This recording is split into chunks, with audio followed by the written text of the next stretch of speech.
Okay. To kind of build a bridge, we've been in class now for, I think this is the 8th one. Is this the 8th one? And we've heard about kings. 7th one. Lance was talking. Yeah, okay. So Lance and his team were teaching about kings.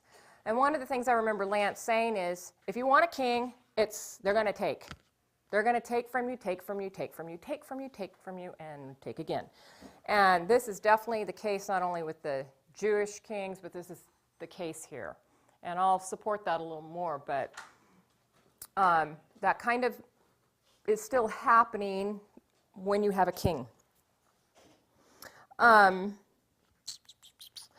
The exiles, the Jewish exiles that Jeremiah was prophesying that Babylon would come and take over and they would be exiled.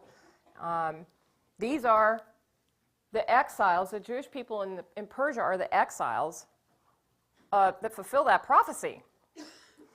And so if I could have a few people maybe just look up a couple scriptures. Brian, do you have a Bible? No, you don't have the Jerusalem one. Laura, will you look up Jeremiah 24, 4 through 6?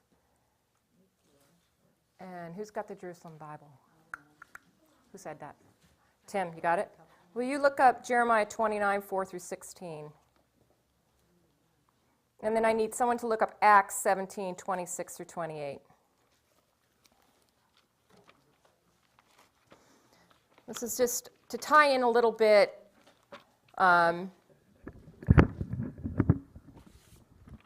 the book of Esther and how it kind of forms and where the bridge is between some of the other books. It's really important that you see what God's intent is for the exiles. There was a purpose, absolute purpose, and God's sending them out. And if you have that, you have it? Would you mind reading Jeremiah 24, 4 through 6? Then the word of Yahweh was addressed to me. Yahweh... All right, we have to read into the microphone. Oh. Here it is. I've got long books. Well, it doesn't carry into the tape, and we're making a tape to go on television, so... not television. Okay, Jeremiah 24, starting with verse 4. Then the word of Yahweh was addressed to me.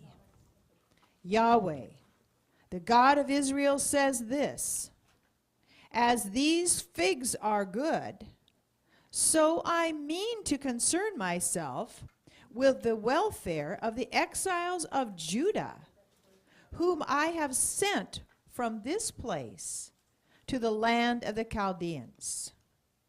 My eyes will watch over them for their good, to bring them back to this land, to build them up, and not to break them down, to plant them, and not to tear them up. That's good. So who's got Jeremiah 29? That's Tim. Tim, you guys speaking to the mic. It's 29, 4 through 16.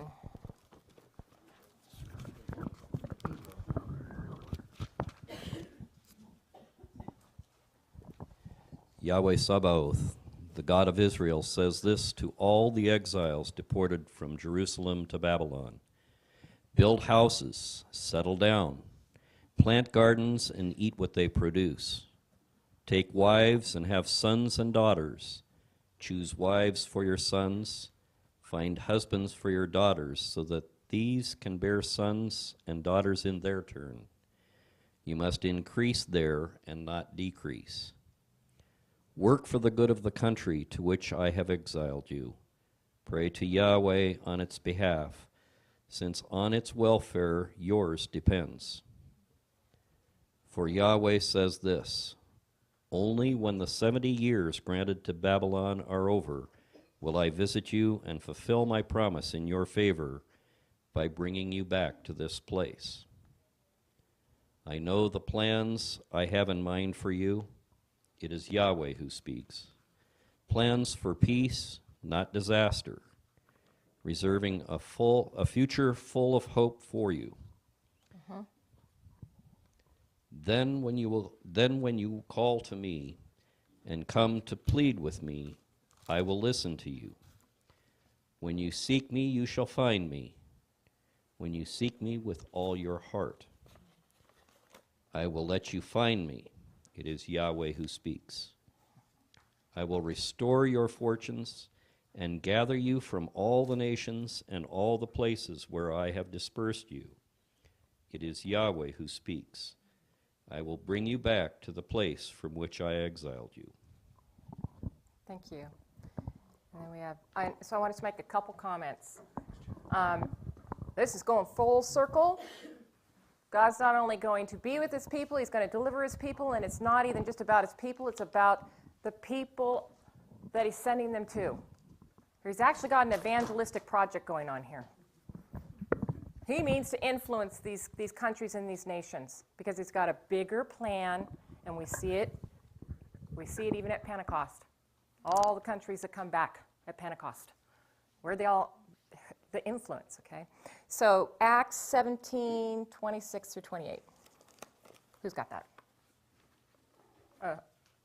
If not, I'll just read it. I got it. Okay, you had it, okay. From one single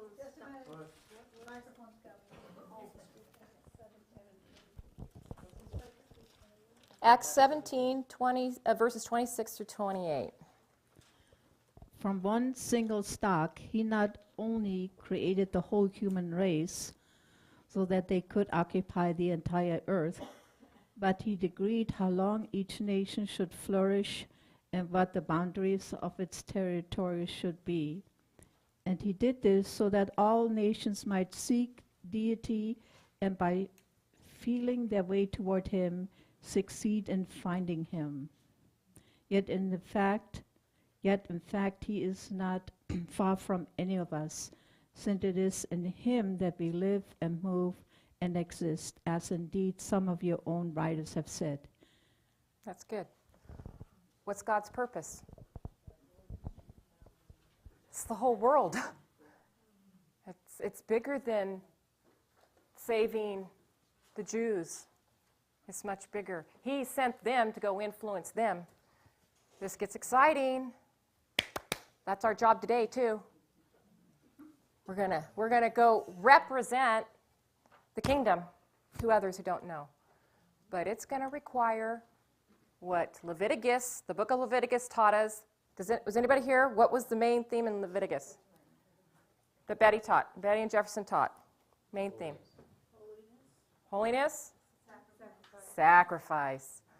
Esther is a book of sacrifice. Real hard sacrifice. So, we start off with a dream. Anybody dream spiritual dreams? Man, can they disturb you?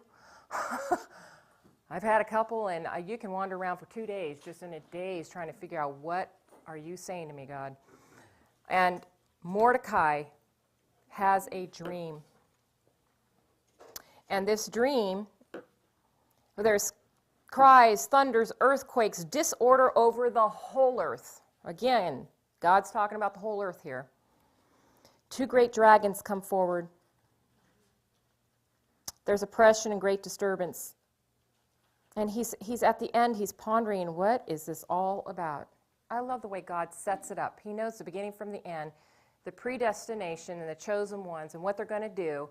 And he's just going to keep that path keep you on that path. He's going to use dreams. He's going to use other people. It's just wonderful the way the Lord keeps his plans, and nothing can thwart them. So we need to be encouraged. God's not done with you. He's not done with the plans in your life. And even you can't screw it up.